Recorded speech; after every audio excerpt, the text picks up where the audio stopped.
इस बात में तो कोई दो राय ही नहीं है कि हम सब पैसा बनाना चाहते हैं, मगर ये समरी जो है ये बड़ी जादू की समरी लगी मुझे तो। समरी का टाइटल है the psychology of money, timeless lessons on wealth, grid and happiness, जैसा लिखा है मॉर्गन हॉसेल ने। जैसा कि समरी का टाइटल है, ये एक्चुअली में टाइमलेस लेसन ही हमें देती है और केवल मनी की साइकोलॉजी ही नहीं बताती बल्कि और भी कई साइकोलॉजिकल लेसन्स हमें देती है। और at the end of the summary ऐसा लगता है जैसे बहुत कुछ हासिल हो गया हो। तो बगैर कोई बहुत ज्यादा भूमिका बनाए मैं आज की बुक समरी की शुरुआत करता हूँ। The psychology of money by Morgan Housel. Morgan Housel एक इन्वेस्टर और ऑथर है। मॉर्गन एक investment fund, the collaborative fund के पार्टनर भी हैं, जिसे 14 लोगों ने मिलकर शुरू किया था। उन्होंने वॉल स्ट्रीट जर्नल के लिए भी कई आर्टिकल लिखे थे और वो 3 किताबों के ऑथर भी हैं। तो आइए उनके एक्सपीरियंस और उनकी लिखी इस बुक समरी को शुरू करते हैं, the psychology of money by Morgan Housel. अगर आपको इनमें से कुछ चॉइस दी जाए तो आप क्या चूज करना चाहेंगे? एक खूबसूरत बंगला या $3 बिलियन या फिर फ्रीडम या फिर अच्छी रेपुटेशन? क्या आपको लगता है कि आपने लाइफ में काफी पैसा कमा लिया है? क्या आप जानना चाहते हैं कि 84.5 बिलियन कैसे कमाया जाए? अगर ये सारे सवाल आपके दिमाग में घूमते हैं तो फिर ये बुक समरी को पढ़िए और सुनिए। इसमें आपके हर सवाल का जवाब मिलेगा। तो आइए फिर इस पहले चैप्टर से शुरुआत करते हैं, the greatest show on earth. Author Morgan Housel जब कॉलेज में थे तो पैसे कमाने के लिए वैलेट की जॉब किया करते थे। जहां वो जॉब करते थे वो लॉस एंजल्स का एक आलीशान और महंगा होटल था। एक बार वहां एक गेस्ट आया जो अक्सर उस होटल में आया करता था। वो लड़का एक टेक्नोलॉजी एग्जीक्यूटिव था और काफी तेज दिमाग वाला था।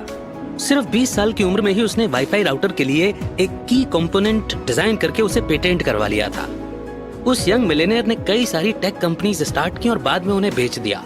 वो काफी सक्सेसफुल था, लेकिन पैसे के मामले में वो थोड़ा अनलकी था।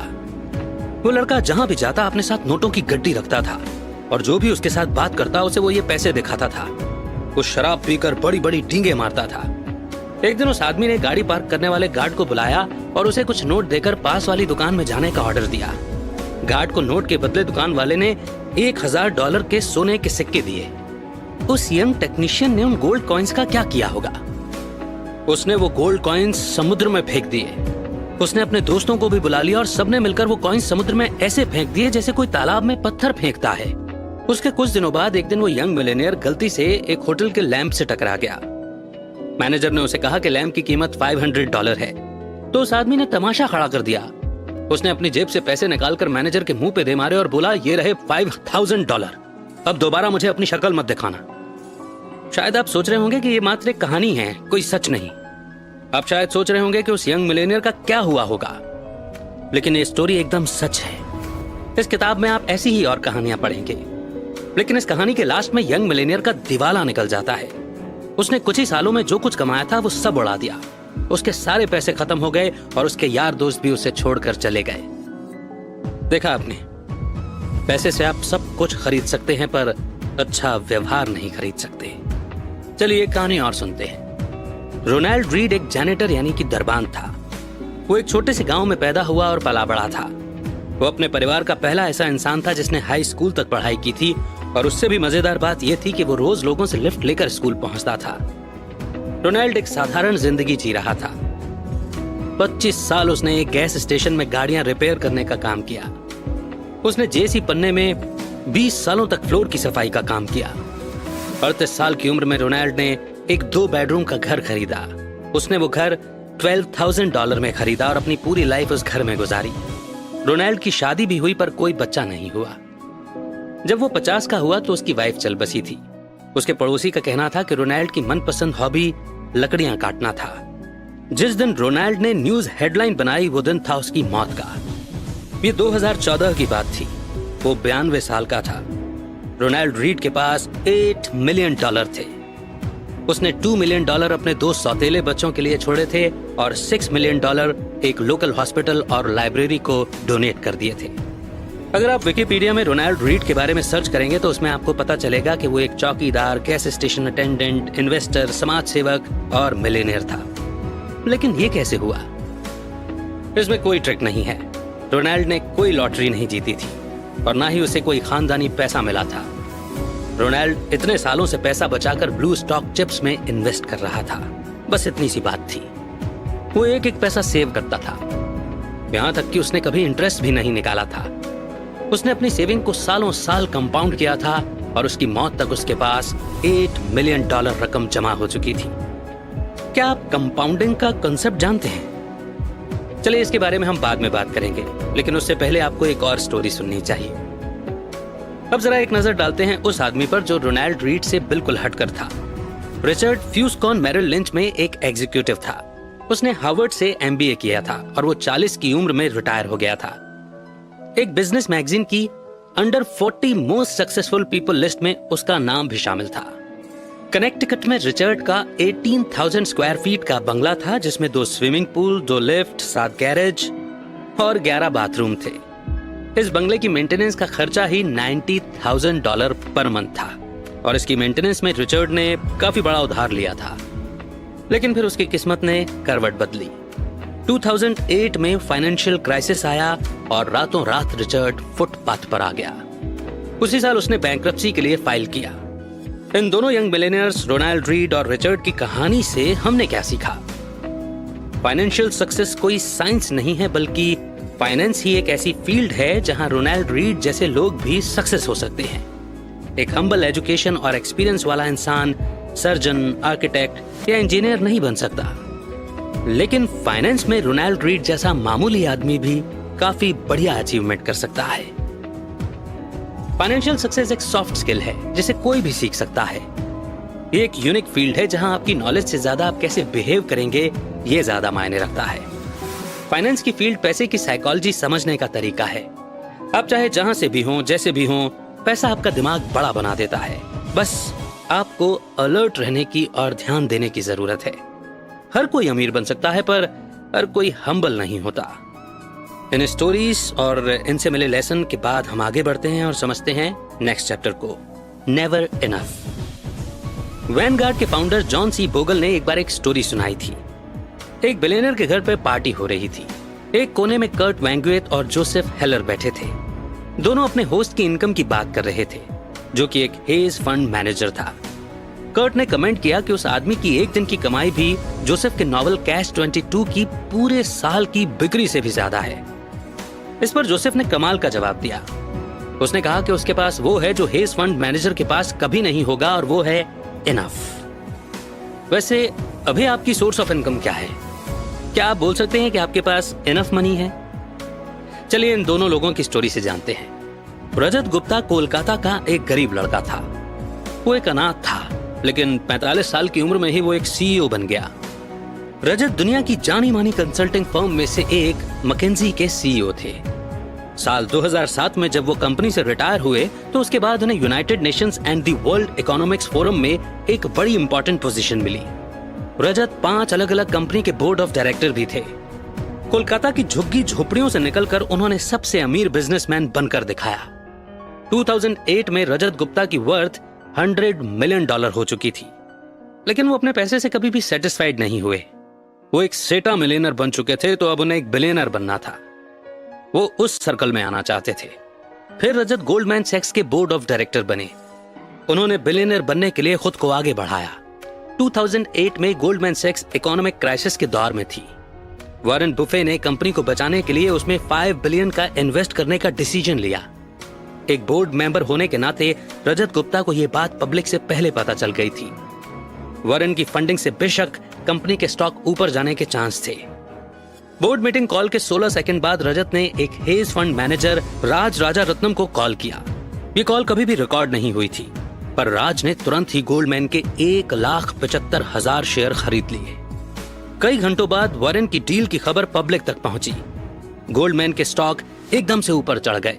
राज ने कुछ ही घंटों में $1 मिलियन कमा लिए और प्रोसिक्यूटर ने बताया कि रजत ने टोटल $17 मिलियन का प्रॉफिट कमाया। इसे एक इनसाइडर ट्रेडिंग का एक क्लासिक केस माना जाता है। रजत गुप्ता ने अपनी सारी दौलत से हाथ धोया और उन्हें जेल से जाना पड़ा, और साथ ही उन्होंने अपनी रेपुटेशन भी गंवाई। रजत के पास पहले से ही 100 मिलियन थे, तो उन्हें $1 बिलियन और क्यों चाहिए थे? उनके पास पहले से ही धन, दौलत, फेम, पावर और फ्रीडम थी, लेकिन लालच में आकर उन्होंने सब कुछ गंवा दिया। क्योंकि रजत गुप्ता के पास इनफ का सेंस नहीं था। हम इस स्टोरी से 3 चीजें सीख सकते हैं। पहला लेसन यह है कि सबसे मुश्किल और फाइनेंशियल स्किल है और ज्यादा दौलत को जमा करने से खुद को रोकना। ज्यादा पावर, ज्यादा फेम और ज्यादा पैसे का लालच सेटिस्फेक्शन से ज्यादा एम्बिशन को बढ़ावा देता है। इस पॉइंट पर आकर जब आप आगे नहीं बढ़ते हैं तो आपको लगता है जैसे आप पीछे जा रहे हैं, और फिर आगे बढ़ने के लिए आप बड़े से बड़ा रिस्क लेते हो। मॉडर्न कैपिटलिज्म 2 चीजों में बहुत अच्छा है। दौलत के साथ साथ आप लालची भी होते जाते हैं। इंसान अपनी हद भूल जाता है, उसे समझ नहीं आता कि कहां पर रुकना है। लेसन नंबर 2, सोशल कंपैरिजन यानी दूसरों से तुलना एक प्रॉब्लम बन जाती है। मान लीजिए कि एक फुटबॉल प्लेयर साल के $5 लाख कमाता है। उसके पास पहले से ही काफी पैसा है, पर अगर हम उसकी तुलना माइक ट्राउट से करें जिसका $430 मिलियन साल के हिसाब से 12 साल का कॉन्ट्रैक्ट है, तो हमें यह प्लेयर उसके सामने एकदम गरीब लगेगा। अब मान लो हेज फंड मैनेजर जो कि $36 मिलियन कमाता है, पर 2018 में top 10 highest paid hedge fund managers कम से कम $340 मिलियन साल के कमाते थे, तो हमें ये 36 मिलियन उसके मुकाबले काफी कम लगेंगे। लेकिन अगर टॉप 10 हेज फंड मैनेजर जो साल के $340 मिलियन कमा रहे हैं, वो अपनी तुलना अगर टॉप 5 से करें, तो top 5 hedge fund managers $770 million कमाते हैं। और अगर टॉप 5 खुद की तुलना वॉरेन बुफे से करें, जो कि 2018 में उनसे $3.5 बिलियन ज्यादा अमीर हैं, और अगर वॉरेन बुफे जेफ बेजोस के लेवल पर आना चाहें, जिनकी वर्थ 2018 में $24 बिलियन थी, तो यहां देखा आपने कि सोशल कंपैरिजन की दीवार बहुत ऊंची है, कोई भी इसे छू नहीं सकता। अगर आप भी इस खेल में शामिल हो जाओ कि मैं अपने दोस्तों जितना अमीर होना चाहता हूं, तो आप कभी नहीं जीत सकते, क्योंकि जीतने और पैसा कमाने की कोई लिमिट नहीं है। कोई पॉइंट नहीं जहां आपको इनफ लगे और आप सेटिस्फाइड फील करो। जीतने का एक ही तरीका है कि लड़ो ही मत। मान लो कि आपके पास काफी पैसे हैं, चाहे आपके आसपास के लोग और की चाहत में पागल हुए जा रहे हों। लास वेगास के एक डीलर ने एक बार कहा था कि कैसीनो में जीतने का एक ही तरीका है, घुसते ही बाहर निकल जाओ। सोचो आप एक एग्जीक्यूटिव विलेज की पार्टी में हैं। आप और आपके दोस्त डिस्कस कर रहे हैं कि कौन सबसे अमीर है, किसके पास सबसे बड़ा घर है और कौन सबसे ज्यादा फेमस है और किसे लोग सबसे ज्यादा पसंद करते हैं। लेकिन आप देखेंगे कि विनर कोई भी एक नहीं होगा। जीतेगा वही जो अपने आप से सेटिस्फाइड है, जो एक छोटे से घर में प्यार करने वाली फैमिली के साथ एक हंसी खुशी की एक खुशहाल जिंदगी जी रहा है। लेसन नंबर 3, कुछ चीजें पैसे, फेम और पावर से बढ़कर होती हैं, चाहे आपके पास एक कितना ही ज्यादा क्यों ना हो। ये बातें रजत गुप्ता ने जेल से छूटने के बाद द न्यूयॉर्क टाइम्स के अपने इंटरव्यू में कही थी। उनसे जब पूछा गया कि उन्होंने इस घटना से क्या सीखा, तो वो ये बोले कि किसी भी चीज से ज्यादा अटैचमेंट मत रखो, चाहे वो आपकी रेपुटेशन हो या आपकी अचीवमेंट हो। ये चीजें कोई मैटर नहीं करती। इस हादसे ने मेरी पूरी रेपुटेशन बर्बाद करके रख दी है, लेकिन मैंने अब सीख लिया है कि मुझे इससे भी बहुत ज्यादा अटैचमेंट नहीं रखनी है। रजत गुप्ता खुद को बचाना चाहते थे। वो अपने किए की सफाई दे रहे थे। वो खुद को ही तसल्ली दे रहे थे कि उनकी रेपुटेशन अब उनके लिए और मायने नहीं रखती। लेकिन उनका कहना गलत था। रेपुटेशन बेशकीमती है, फ्रीडम बेशकीमती है, परिवार और दोस्त भी बेशकीमती हैं। लोगों को प्यार करना और बदले में उनका प्यार पाना भी बेशकीमती है। खुशियां बेशकीमती हैं, लेकिन ये सब पाने का एक ही तरीका है, आप अपनी हद समझें। आपको याद रहे कि कब रिस्क लेने हैं और कब इनफ का मतलब इनफ है। और इस इंपॉर्टेंट लर्निंग को सीखने के बाद बढ़ते हैं नेक्स्ट चैप्टर की ओर, कंफाउंडिंग कंपाउंडिंग। एक फील्ड से सीखी हुई बातें हमें दूसरी फील्ड में काम आती हैं। क्या आपको पता है कि बहुत पहले आइस एज क्यों आया था? ये कुछ उसी तरह है जैसे इन्वेस्टमेंट में कंपाउंडिंग आपके पैसे पर ग्रो करती है। 19वीं सेंचुरी में जाकर साइंटिस्ट इस बात पर अग्री हुए थे कि धरती में कभी आइस एज आया था। इसका सबूत इतने करीब था कि आसानी से नजरअंदाज कर लिया जाता था। धरती में सिर्फ एक ही आइस एज नहीं आया, बल्कि हमारी पृथ्वी ने 5 आइस एज देखे हैं, जिनकी डेट का हम आज एक्यूरेट अंदाजा लगा सकते हैं। क्या आप सोच सकते हैं कि पूरी दुनिया को बर्फ से कवर करने, बर्फ पिघलने और फिर बर्फ से ढकने पर कितनी एनर्जी की जरूरत पड़ेगी? तो ये घटना 5 बार हो चुकी है। लेकिन आइस एज आया ही क्यों? आइस एज के पीछे की वजह क्या है? इसके बारे में बहुत सी थ्योरीज हैं। एक थ्योरी के हिसाब से माउंटेन रेंज में हलचल होने की वजह से क्लाइमेट में चेंज आया एक दूसरी थ्योरी कहती है कि आइस धरती का नेचुरल वातावरण है जिसमें ज्वालामुखी फटने से बदलाव आया है। हालांकि ये थ्योरी सिर्फ एक आइस एज को एक्सप्लेन करती है, न कि पांचों को। 1900 की शुरुआत में एक सर्बियन साइंटिस्ट मिलुतिन मिलानकोविक ने सोलर सिस्टम में धरती की पोजीशन को स्टडी किया और वो इस नतीजे पर पहुंचा कि सूर्य और चंद्रमा की ग्रेविटेशनल ताकत का प्रभाव पृथ्वी की धुरी पर पड़ता है। मिलानकोविक ने कहा कि कई बार ऐसा भी होता है कि पृथ्वी अपनी धुरी पर कुछ ज्यादा ही झुक जाती है, जिससे इसे नॉर्मल से ज्यादा सोलर रेडिएशन मिलता है। पृथ्वी के हेमिस्फीयर में आने वाले बदलाव के चलते बहुत ज्यादा ठंड हो गई, जिससे पूरी पृथ्वी बर्फ की मोटी चादर से ढक गई थी। व्लादिमीर कोपिन, जो कि एक रशियन मीटेरोलॉजिस्ट हैं, उन्होंने इस थ्योरी में कंडीशन जोड़ी है। उन्होंने कहा कि एबनॉर्मल टिल्ट की वजह से धरती पर गर्मियों के मौसम में भी ठंड बढ़ गई थी। ये उस तरह की गर्मी थी जिसमें इतनी गर्मी नहीं होती कि पूरी बर्फ को पिघला सके। गर्मियों के बाद भी धरती के कुछ हिस्से बर्फ से ढके रहे, जिससे बर्फ को आने वाली सर्दियों में भी टिके रहने में आसानी हुई। साल दर साल इसी तरह बर्फ के ऊपर बर्फ की परतें जमा होती रहीं, जब तक कि पूरी पृथ्वी बर्फ से ढक नहीं गई और इस तरह आइस एज आया। समझा आपने? कंपाउंडिंग का कॉन्सेप्ट भी कुछ ऐसा ही है। मान लो आपने अपनी एनुअल सैलरी का 10% इंडेक्स फंड में जमा करना शुरू किया और आपकी एनुअल इंटरेस्ट रेट 10% है, तो अगले साल आपके पास आपकी सैलरी का 10% इंटरेस्ट रेट के साथ होगा। फिर आप 2022 तक अपनी सैलरी का 10% जमा करते गए। हर साल आप 10% जोड़ रहे हैं और हर साल आपका 10% इंटरेस्ट रेट भी ग्रो कर रहा है। अगर आप इस पैसे को अगले 10 साल तक नहीं निकालते हैं तो आप मिलियनेयर बन जाएंगे। आइस एज भी धीरे धीरे बर्फ के जमा होने से आया।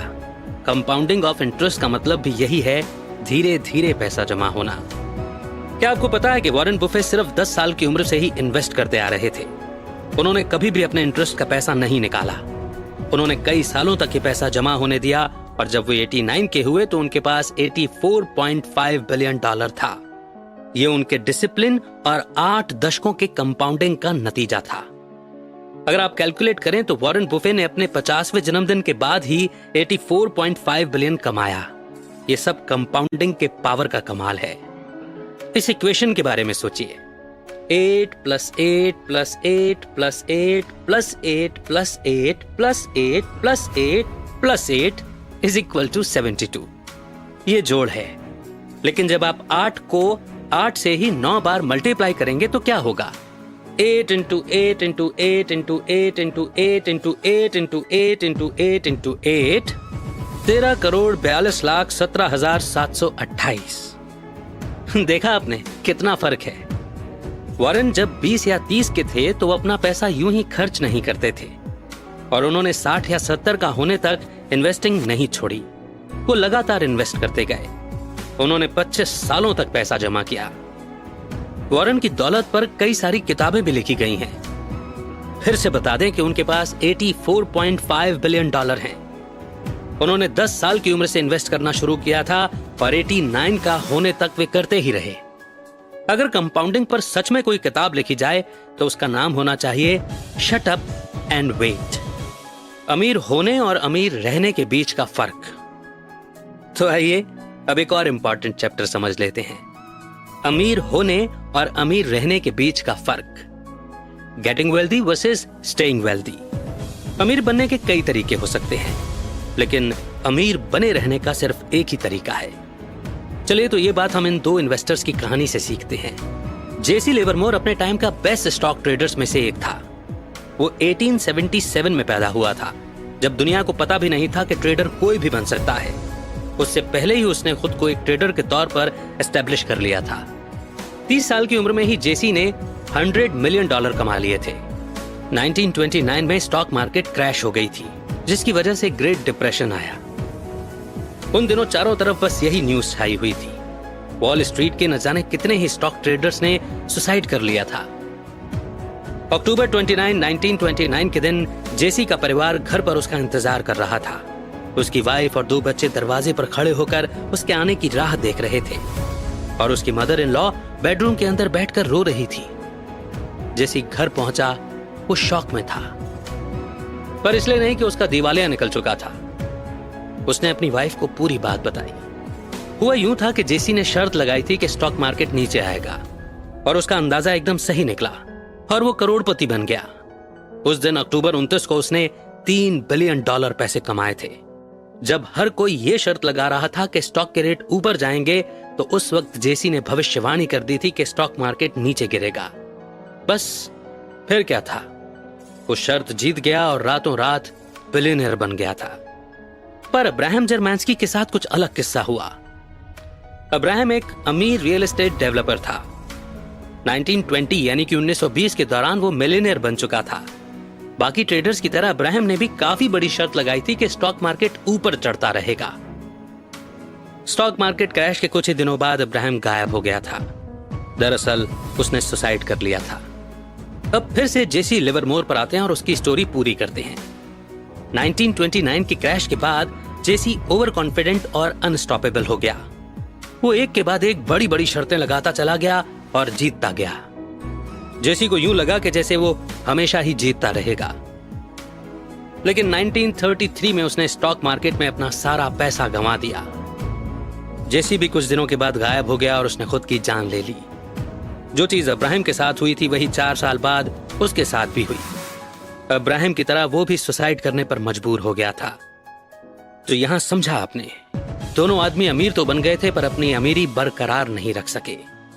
पैसा कमाना एक बात है पर उसे बनाए रखना अलग चीज है। पैसा कमाने के लिए आपको बाहर निकलना पड़ेगा, रिस्क लेने पड़ेंगे, आपको ऑप्टिमिस्टिक बनना होगा। लेकिन पैसे को बनाए रखने के लिए आपको हम्बल होना पड़ेगा। आपको ये बात याद रखनी होगी कि किसी भी वक्त, किसी भी सेकंड आपकी सारी दौलत छिन सकती है, क्योंकि जिंदगी ऐसी ही है। यहां कब क्या होगा ये कोई नहीं जानता। कभी आप एकदम टॉप पे आएंगे तो कभी एकदम बॉटम पर। पैसे को बनाए रखने के लिए आपको सोच समझकर पैसे का इस्तेमाल करना सीखना होगा। और ये भी एक फैक्ट है कि पैसा मेहनत से कमाया जाता है, पर इसे कमाने में किस्मत का भी बड़ा हाथ होता है। जिंदगी में हमेशा याद रखिए कि सक्सेस हमेशा रहने वाली चीज नहीं है। लाइफ में हार और नाकामयाबियां दोनों मिलेंगी। बीते कल की सक्सेस आने वाले सुनहरे कल की गारंटी नहीं दे सकती है। अब हम वॉरेन बुफे के पास वापस चलते हैं और देखते हैं कि उन्होंने 70 साल से अपनी वेल्थ को कैसे मेंटेन करके रखा हुआ है। उन्होंने अपना पैसा 10 सालों के लिए इन्वेस्ट किया और 1 दशक से भी ज्यादा तक कंपाउंड होने दिया। और 89 की उम्र में उनके पास $84.5 बिलियन थे। वॉरेन को इन्वेस्टिंग आती है। उन्हें पता है कि इन्वेस्टिंग के लिए कौन सी कंपनीज बेस्ट रहेंगी। उन्हें यह भी पता है कि सबसे सस्ते स्टॉक्स कौन से हैं और वो सबसे ज्यादा इफेक्टिव मैनेजर्स को जानते हैं। और इसी तरह से वो एक अमीर आदमी बने। लेकिन ध्यान देने वाली बात है कि वॉरेन ने अपनी वेल्थ कुछ इस तरह से बनाए रखी। वो किसी के बहकावे में नहीं आए। उन्होंने 14 रिसेशंस भी झेल लिए पर कभी भी घबराकर अपने स्टॉक्स नहीं बेचे। उन्होंने अपनी रेपुटेशन दांव पर नहीं लगाई। उन्होंने खुद को किसी एक स्ट्रेटजी, एक ओपिनियन या एक पासिंग ट्रेड तक ही सीमित नहीं रखा। उन्होंने कभी भी क्विट नहीं किया और ना ही रिटायर हुए। 65 साल के बाद भी वो कंपाउंडिंग करते रहे और इस तरह वॉरेन सरवाइव कर गए। तो कुल मिलाकर के यहाँ सिर्फ साइकोलॉजी ऑफ मनी की बात नहीं है, psychology of winning, psychology of satisfaction यानी ह्यूमन बिहेवियर भी यहाँ पर आता है। तो आइए फटाफट कंक्लूजन को समझ लेते हैं और दोहरा लेते हैं इस बुक समरी की लर्निंग को। आपने इस बुक समरी में उस यंग टेक जीनियस की कहानी पढ़ी जिसने $1000 गोल्ड कॉइन्स को समुद्र में फेंक दिए थे। आपने इस बुक समरी में रोनाल्ड रीड की कहानी भी पढ़ी जिसने एक मामूली सा चौकीदार होने के बावजूद $8 मिलियन डोनेट कर दिए थे। आपने हार्वर्ड MBA ग्रेजुएट और रियल एस्टेट इन्वेस्टर रिचर्ड के बारे में भी पढ़ा जिसने 2008 की क्राइसिस में सब कुछ गंवा दिया था। और आपने इस किताब में रजत गुप्ता की भी कहानी पढ़ी जिसके पास $100 मिलियन होने के बावजूद उसे $1 बिलियन और चाहिए थे। इस बुक में आपने जेसी लिवरमोर और अब्राहम जर्मांस्की की कहानी भी सुनी। इनमें से एक दिन के $3 बिलियन कमाता था जबकि दूसरा अपना सारा पैसा गंवा बैठा था। बाद में दोनों लोगों ने सुसाइड कर लिया था। और आखिर में आपने इस बुक में वॉरेन बुफे के बारे में भी पढ़ा। तो इन सारे लोगों में आप किनके जैसा बनना चाहेंगे? ये बुक समरी हमें याद दिलाती है कि जिंदगी में रेपुटेशन, फ्रीडम, फैमिली, प्यार और खुशी ही सबसे कीमती चीजें हैं जो पैसे, पावर और फेम से कहीं बढ़कर हैं। ये समरी ये भी याद दिलाती है कि दुनिया गोल है और हार और जीत जिंदगी का एक हिस्सा है। कभी हमारे पास सब कुछ होता है और कभी कुछ भी नहीं। अमीर बनने के कई सारे तरीके हैं पर अपनी अमीरी बरकरार रखने का सिर्फ एक तरीका है, इसीलिए हम्बल बने, पैसे की वैल्यू समझें और जो आपके पास है उसमें खुश रहना सीखें। जिनसे आप बेहद प्यार करते हैं उनके साथ वक्त गुजारना सीखें, क्योंकि परिवार और सच्चे दोस्त ही इंसान का सबसे बड़ा खजाना होते हैं। तो उम्मीद करते हैं कि ये बुक समरी हमारे जहन पर, हमारे दिलो दिमाग पर एक पॉजिटिव असर डालेगी और आपको जरूर पसंद आई होगी। कितनी अच्छी लगी आपको ये बुक समरी, आपने इस बुक समरी से स्पेशली क्या सीखा, कमेंट सेक्शन में जरूर लिखें। आपके फीडबैक, आपके कमेंट हमारा हौसला बढ़ाते हैं और उनसे कईयों को सीखने को मिलता है। तो आपके फीडबैक और आपके कमेंट्स का इंतजार रहेगा। नेक्स्ट बुक समरी आप कौन सी सुनना चाहेंगे, आप हमें यह भी सजेस्ट कर सकते हैं। बहुत जल्द एक नई समरी के साथ फिर होगी आपसे मुलाकात। तब तक रखिए अपना बेहतर ख्याल और इन लर्निंग्स को नोट करते जाइए, लाइफ में इंप्लीमेंट करते रहिए।